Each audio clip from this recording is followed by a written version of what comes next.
नमस्कार. आपण ऐकतोय डॉक्टर सौ अनुराधा सुधीर कुलकर्णी लिखित तुका विठ्ठल सर्वांगे. आजचा आपला भाग चालला 24वा. खेळ मांडी येला. खेळ मांडी येला वाळवंटी घाई, नाचती वैष्णव भाई रे. क्रोध अभिमान केला पावटणी, एक एका लागतील पायी रे. 3733 हा अभंग आहे. चंद्रभागेच्या वाळवंटात मोठ्या लगबगीने खेळाला आरंभ झालाय. सगळे वैष्णव बांधव तिथे नाचतायत रे. क्रोध अहंकार यांना पायाखाली घालून ते एकमेकांच्या कसे पाया पडत आहेत बघा.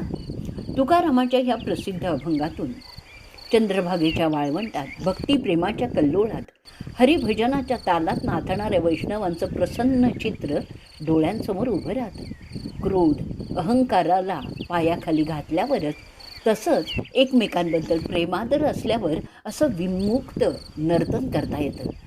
या वैष्णवांच्या टिपऱ्यांचा खेळ चालू आहे असं तुकोबा पुढे वर्णन करतायत. दोन्ही टिपरी एकच नाद, सगुण निर्गुण नाही भेद रे.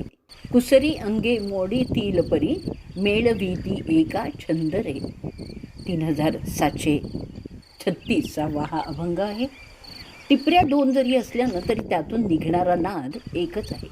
त्याचप्रमाणे विठोबाची सगुण आणि निर्गुण अशी दोन रूपं जरी असली तरी त्यातील परमात्मतत्व एकच आहे. कुशळ खेळगडी आपल्या अंगाची सुंदर लयबद्ध हालचाल करीत आपल्या जोडीदाराच्या टिपऱ्यांवर आपल्या टिपऱ्यांचा अचूक ठेका देतात.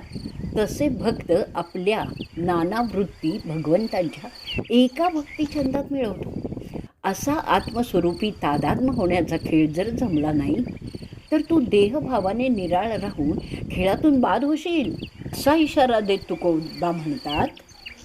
प्रकाराचे काज नाही सोडी लाज, निशंक होऊन या खेळे रे. 3736 हा अभंग आहे. म्हणजे वेगवेगळ्या सोंगाढोंगाचं काहीही कारण नाही आहे. आपल्या नामरूपाचा संकोच न धरता तू निशंकपणे खेळ. टिपऱ्यांप्रमाणे इतरही अनेक खेळांवरची आध्यात्मिक रूपं तुकारामांनी आपल्या अभंगातून रंगवलेली आहेत.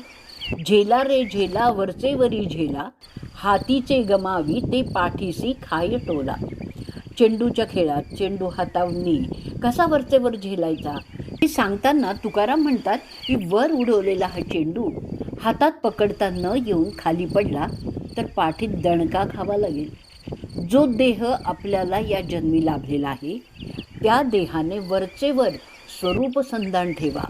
असं न करता हा जन्म जर वाया घालवाल तर जन्ममृत्यूच्या फेऱ्याचे टोले पाठीवर बसतील. स्त्रियांच्या खेळालाही तुकोबा आपल्या अभंगातून न्याय देतात. फुगडी कशी घालायची हे शिकवताना ते म्हणतात. फुगडी फुगडी घालिता उघडी राहे, लाज सांडोनी एकी एकी पाहे. त्रिगुणाची वेणी तुझे उडते पाठी, सावरून धरी घाली मूळ बंधी गाठी. 3706 हा अभंग आहे. प्रपंचाची फुगडी घालताना हृदयामध्ये कोणत्याही संघाची ममता न धरता असंगाशी उघडी राहा. देह संकोच सोडून अनेकात एकत्वाने असणाऱ्या त्या परमात्म्याला पहा. त्रिगुणात्मक वृत्तीरूपी वेणी तुझ्या पाठीवर उडतीये. वज्रासनाची गाठ घालून ती आवरून धर. अशी तत्वगर्भ काव्यरचना करताना तुकारामांनी या विविध खेळांची दृक प्रतिभाही किती सुरेख साकारलेली आहे. या खेळांमधले बारकावेही ते किती साक्षेपणे टिपतात हे आपल्या लक्षात येतं. लहान मुलांच्या हुमरी नामक खेळाचा म्हणजे एकमेकांवर कुरघोडी करत ओरडण्याच्या खेळाचा उल्लेख तुकारामांनी देवाशी संवाद साधताना केलेला आहे. तुशी कोण घाली हुंबरी, साही पांगल्या 18 चारी. सहस्त्रमुखावरी हरी शेष शिणविले. 3708 हा अभंग आहे. हे श्रीहरी, तुझ्याशी कोण हुमरी घालेल? 6 शास्त्र, 18 पुराणं, 4 वेद हे सर्व तुझं वर्णन करता करता थकलेत. सहस्त्रतोंडाचा शेषही थकला. रासक्रीडेसारख्या हमामा नावाच्या खेळावरचं रूपक काव्य सजवताना तुकोबा म्हणतात, अरे पोरा, प्रपंचाशी हमामा घालताना फसलास तर 84 लक्ष योनीतून फिरत राहावं लागेल. या खेळातला पहिला डाव गर्भावस्थेतला आहे. जीवा हा खेळ खेळताना तू प्रथम सोहम सहम सुरू केलं. त्यामुळे हा डाव रंगाला येत असतानाच समोरचे गडी पाहून तू गडबडतोस. दुसरा डाव बाल्यावस्थेतला. यात तू प्रथम आनंदाने क्रीडा करतोस, पण पौगंडावस्थेत जाताच तुला काय होतं कळत नाही. तिसरा डाव तारुण्यावस्थेतला. त्यावेळी तर तू अहंकाराच्या आणि विषयाच्या भरात बेतालच होतोस. चौथा डाव वृद्धावस्थेतला. आता तुझ्या हातापायांना कापरं भरतं, त्यामुळे त्यात बाद होण्याची शक्यताच असते. तेव्हा जीवा, प्रत्येक वेळी जागृतपणे खेळला पाहिजे. नाहीतर सूर्यापाटलाचा पोर यम, त्याचे पडसील डाई रे. 3710 हा अभंग आहे. सूर्यापाटलाचा म्हणजे सूर्याचा मुलगा, जो यमधर्म, त्याच्या तडाख्यात सापडशील. आता विटी दांडूच्या खेळावरच्या रूपकात तुकाराम सुरुवातीलाच म्हणतात, सारा विट्टी दांडू आणिक काही खेळ मांडू, बहु अंगा आले डाव, स्थिर नाही कोठे पाव. 3745 हा अभंग आहे.